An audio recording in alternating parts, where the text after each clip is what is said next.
Halo teman-teman, jumpa lagi dengan aku, Linda. Kita lanjut ke bagian 8 ya.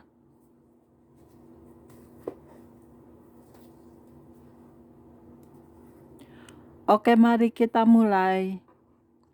Membawa tuntunan Tuhan. Malaikat-malaikat juga mengarahkan langkah-langkah manusia dan menyingkirkan berbagai penghalang yang ada di hadapan mereka ketika mereka melakukan kehendak Allah. Sebagai contoh dalam Kejadian 24, Abraham mengatakan kepada pelayannya bahwa seorang malaikat akan membimbingnya kepada seorang wanita muda yang akan menjadi istri yang tepat bagi Ishak putranya. Tuhan Allah yang empunya langit akan mengutus malaikatnya berjalan di depanmu, sehingga engkau dapat mengambil seorang istri dari sana, negeriku, asalku, untuk anakku. Dalam Kejadian 31, seorang malaikat mengatakan kepada Yakub bahwa sudah tiba waktunya bagi dia untuk kembali ke negara asalnya setelah bertahun-tahun lari dari Allah dan kakaknya Esau. Yakub menceritakan, dan malaikat Allah berfirman kepadaku dalam mimpi itu, "Yakub," jawabku, "Ya Tuhan." Lalu ia berfirman, "Sekarang bersiaplah engkau, pergilah dari negeri ini dan pulanglah kembali ke negeri sanak saudaramu." Malaikat yang berbicara kepada Filipus membimbing dia kepada orang yang tepat pada saat yang tepat yang membutuhkan pelayanan. Kemudian berkatalah seorang malaikat Tuhan kepada Filipus, katanya, "Bangunlah dan berangkatlah ke sebelah selatan menurut jalan yang turun dari Yerusalem ke Gaza. Jalan itu jalan yang sunyi." Lalu berangkatlah Filipus. Ada seorang Etiopia, seorang sida-sida, pembesar dan kepala perbendaharaan Sri Kandake, ratu negeri Etiopia, yang pergi ke Yerusalem untuk beribadah.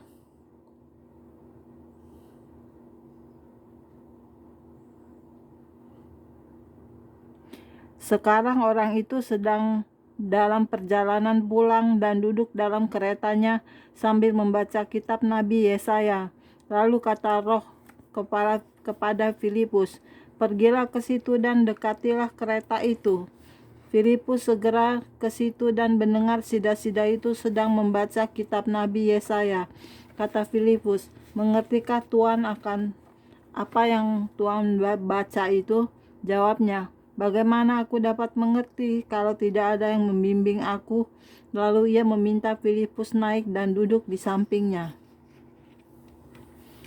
Seorang malaikat memberikan pengarahan yang spesifik kepada Filipus tentang apa yang harus dilakukan dan kemana harus pergi. Tetapi Roh Kudus yang ada bersamanya dan terus membimbing dia dalam misinya. Hanya Allah yang seharusnya selalu menjadi teladan andalan kita dalam mencari petunjuk. Sekali lagi, hendaknya kita hanya berdoa kepada Allah, bukan kepada malaikat, meskipun kadang-kadang dia menggunakan malaikat-malaikatnya untuk membimbing kita. Selama pelayanan, kadang-kadang saya melihat dalam dunia roh, malaikat-malaikat yang membuat dan menaruh salib pada bahu orang-orang tertentu.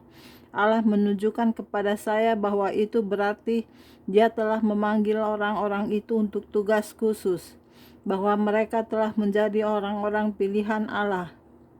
Ketika saya sedang melayani, kadang-kadang Allah akan membiarkan saya untuk memanggil mereka ke depan dan mengatakan kepada mereka bahwa Allah telah memanggil mereka untuk suatu tujuan. Yang sering terjadi, mereka akan berkata, "Ya, saya tahu, tetapi saya belum melakukannya." Saya menjawab, "Baiklah, carilah Tuhan. Dia pasti akan mengarahkan langkah Anda. Dia tidak akan melupakan Anda." Ketika kita percaya kepada Allah, Dia membimbing semua jalan kita, dan salah satunya Dia melakukan ini melalui para malaikatnya. Alkitab mengatakan, "Percayalah kepada Tuhan dengan segenap hatimu, dan janganlah bersandar kepada pengertianmu sendiri. Akuilah Dia dalam segala lakumu, maka Ia akan meluruskan jalanmu." Menghibur dan membangkitkan semangat. Para malaikat Allah juga menghibur dan membangkitkan semangat orang-orang yang sedang dalam masa-masa sulit mereka.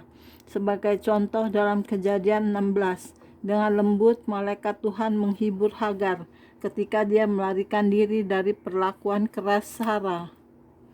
Lalu malaikat Tuhan menjumpainya dekat suatu mata air di padang gurun, yakni dekat mata air di jalan ke Syur. Katanya, Hagar, hamba Sarai, dari manakah datangmu dan kemanakah pergimu? Jawabnya, aku lari meninggalkan Sarai nyonyaku. Lalu kata malaikat Tuhan itu kepadanya, kembalilah kepada nyonyamu, biarkan engkau ditindas di bawah kekuasaannya. Lagi kata malaikat Tuhan itu kepadanya, aku akan membuat sangat banyak keturunanmu, sehingga tidak dapat dihitung karena banyaknya. Selanjutnya kata malaikat Tuhan itu kepadanya, engkau mengandung dan akan melahirkan seorang anak laki-laki dan akan menamainya Ismail, sebab Tuhan telah mendengar tentang penindasan atasmu itu. Dalam Kejadian 21, malaikat Allah menghibur Hagar ketika dia dan Ismail diusir dari Abraham dan Sarah, dan Hagar berpikir bahwa mereka akan mati di padang gurun. Dalam Kejadian 28, Yakub bermimpi di mana dia melihat malaikat-malaikat naik turun di sebuah tangga yang membentang dari langit ke bumi. Melalui mimpi ini, Allah menggunakan para malaikat untuk membantu meyakinkan Yakub bahwa dia sedang berada tepat di pintu gerbang surga. Dalam sebuah kapal di tengah laut yang sedang diamuk badai, Paulus dikobarkan kembali semangatnya oleh seorang malaikat yang mengatakan bahwa Allah akan menyelamatkan hidupnya dan setiap orang yang ada di dalam kapal itu, dan bahwa Allah akan menyertai dia ketika dia disidangkan di hadapan kaisar di Roma. Paulus berkata, karena tadi malam seorang malaikat dari Allah, yaitu dari Allah yang aku sembah sebagai miliknya, berdiri di sisiku. Dan ia berkata, jangan takut Paulus, engkau harus menghadap kaisar. Dan sesungguhnya oleh karunia Allah, maka semua orang yang ada bersama-sama dengan engkau di kapal ini akan selamat karena engkau.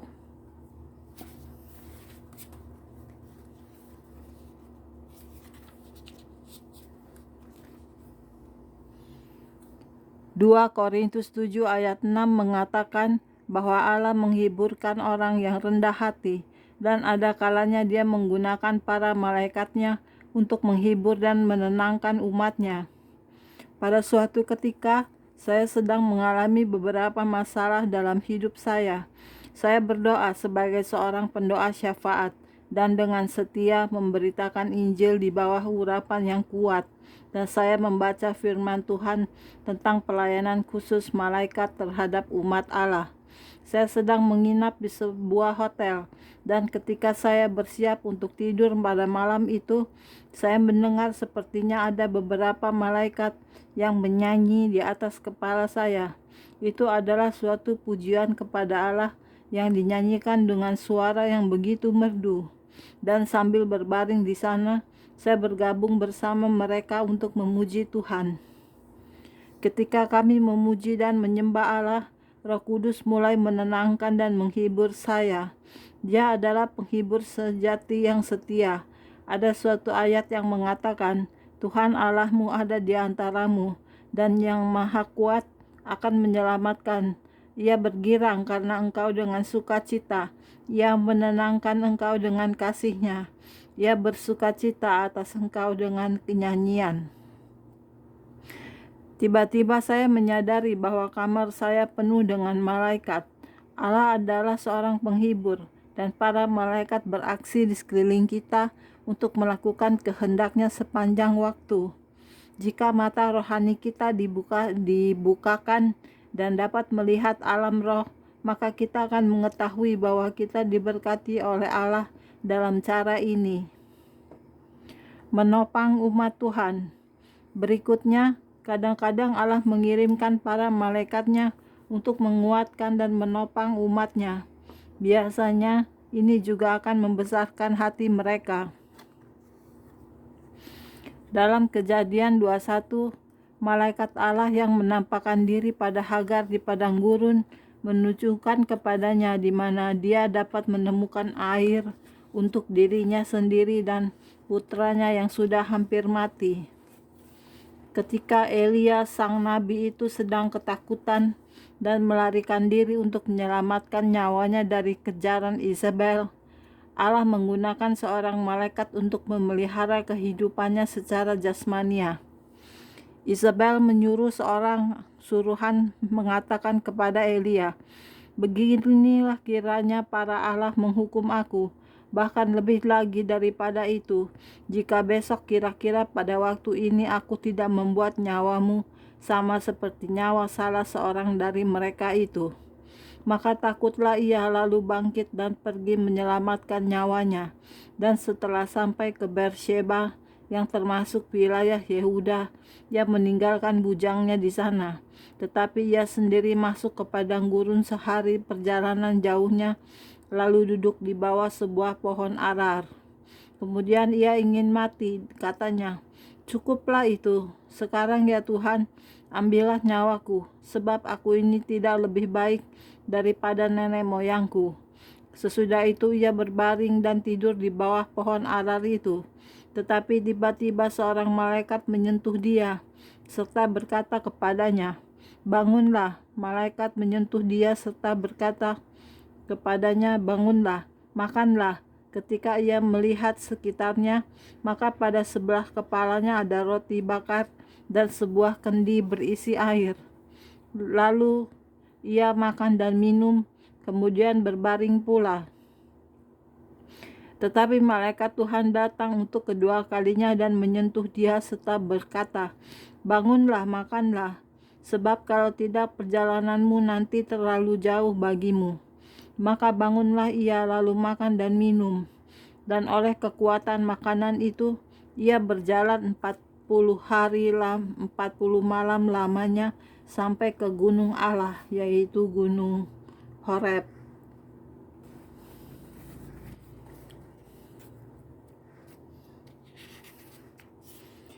Di Horeb, Elia berjumpa dengan Allah dalam bunyi angin sepoi-sepoi basah. Dan Tuhan membesarkan hatinya dan mengatakan kepadanya apa yang harus dilakukan berikutnya. Dalam Perjanjian Baru, kita melihat bahwa Allah mengutus malaikat-malaikatnya untuk menguatkan dan melayani anaknya Yesus ketika dia ada di bumi. Misalnya pada awal pelayanan Tuhan kita setelah dia menghadapi cobaan dari iblis di padang gurun. Lalu iblis meninggalkan dia dan lihatlah, malaikat-malaikat datang melayani Yesus. Mungkin mereka juga melayani Yesus karena adanya binatang-binatang liar di padang gurun. Menjelang akhir masa pelayanan Yesus, setelah dia berdoa dengan sungguh-sungguh kepada Bapa di Taman Getsemani agar kehendak Allah yang terjadi, maka seorang malaikat dari langit menampakkan diri kepadanya untuk memberi kekuatan kepadanya. Seperti dengan Yesus, demikian juga dengan kita. Ingatlah bahwa Allah mengirimkan mana atau makanan malaikat untuk memelihara kehidupan bangsa Israel ketika mereka berada di padang gurun. Setiap orang telah makan roti malaikat. Ia mengirimkan perbekalan kepada mereka berlimpah-limpah. Entah itu untuk pemeliharaan kebutuhan rohani atau jasmani, atau keduanya, Allah selalu datang untuk anak-anaknya dan mencukupi mereka pada saat-saat di mana mereka memiliki kebutuhan. Melindungi dan menyelamatkan umat Allah. Malaikat-malaikat Allah juga melindungi dan menyelamatkan orang-orang kepunyaan Allah. Seperti yang sudah kita lihat, Alkitab meyakinkan kita bahwa para malaikat menjagai orang-orang benar, sebab malaikat-malaikatnya akan diperintahkannya kepadamu untuk menjaga engkau di segala jalanmu. Mereka akan menatang engkau di atas tangannya, Malaikat Tuhan berkemah di sekeliling orang-orang yang takut akan Dia dan melepaskan mereka.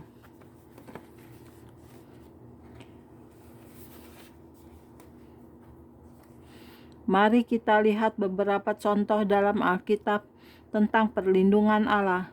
Lot yang disebut sebagai orang benar dalam 2 Petrus 2 ayat 8 dan keluarganya dilindungi oleh malaikat-malaikat dan diselamatkan dari kebinasaan bersama orang-orang Sodom dan Gomora. Kedua malaikat itu tiba di Sodom pada waktu petang. Lot sedang duduk di pintu gerbang Sodom, dan ketika melihat mereka, bangunlah ia menyongsong mereka lalu sujud dengan mukanya sampai ke tanah, serta berkata, "Tuan, Tuan, silakanlah singgah ke rumah hambamu ini. Bermalamlah di sini dan basuhlah kakimu. Maka besok pagi tuan-tuan boleh melanjutkan perjalanannya." Lalu kedua orang tua itu berkata kepada Lot, "Siapakah kaummu yang ada di sini lagi? Menantu atau laki-laki, anakmu laki-laki, anakmu perempuan, atau siapa saja kaummu di kota ini? Bawalah mereka keluar dari tempat ini, sebab kami akan memusnahkan tempat ini, karena banyak keluh kesah orang tentang kota ini di hadapan Tuhan. Sebab itulah Tuhan mengutus kami untuk memusnahkannya." Tetapi ia dipandang oleh kedua bakal menantunya itu sebagai orang yang berolok-olok saja. Ketika fajar telah menyingsing, kedua malaikat itu mendesak Lot supaya bersegera, katanya, "Bangunlah, bawalah istrimu dan kedua anakmu dan yang ada di sini, supaya engkau jangan mati lenyap karena kedurjanaan kota ini." Ketika ia berlambat-lambat, maka tangan istri dan tangan kedua anaknya dipegang oleh kedua orang itu, sebab Tuhan hendak mengasihani dia.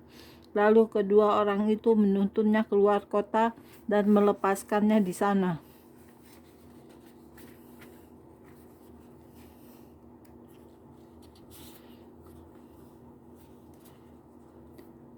Sesudah kedua orang itu menuntun mereka sampai keluar, kemudian dia berkata, "Larilah, selamatkanlah nyawamu, janganlah menoleh ke belakang, dan janganlah berhenti dimanapun juga di lembah Yordan. Larilah ke pegunungan supaya engkau jangan mati lenyap."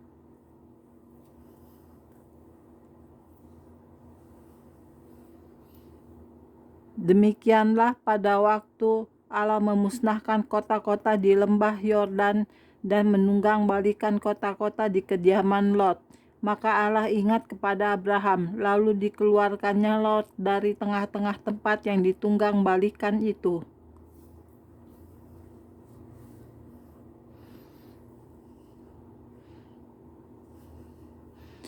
Dalam Keluaran 14 ayat 19 ayat 20, kita membaca bahwa malaikat Allah melindungi umatnya dari kejaran bala tentara Mesir. Kemudian bergeraklah malaikat Allah yang tadinya berjalan di depan tentara Israel, lalu berjalan di belakang mereka, dan tiang awan itu bergerak dari depan mereka, lalu berdiri di belakang mereka. Demikianlah tiang itu berdiri di antara tentara orang Israel dan tentara orang Mesir. Dan oleh karena awan itu menimbulkan kegelapan, maka malam itu lewat, sehingga yang satu tidak dapat mendekati yang lain semalam-malaman itu. Daniel dilindungi oleh seorang malaikat setelah dikenai tuduhan palsu dan dilemparkan sebuah kandang yang berisi singa-singa buas tanpa ada jalan keluar.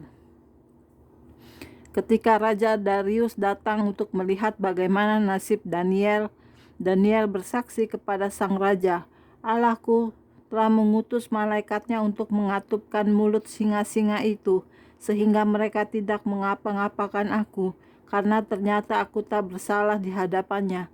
Tetapi juga terhadap tuanku, ya Raja, aku tidak melakukan kejahatan."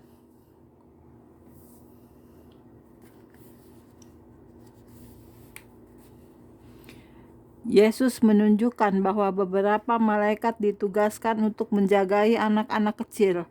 Dia mengatakan, Ingatlah, jangan menganggap rendah seorang dari anak-anak kecil ini, karena aku berkata kepadamu, ada malaikat mereka di surga yang selalu memandang wajah Bapakku yang di surga.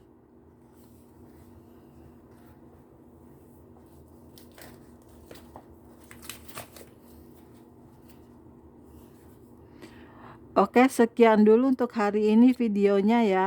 Kita lanjut ke video berikutnya. Jangan lupa subscribe ya. Terima kasih. Tuhan berkati kita semua. Amin. Bye-bye.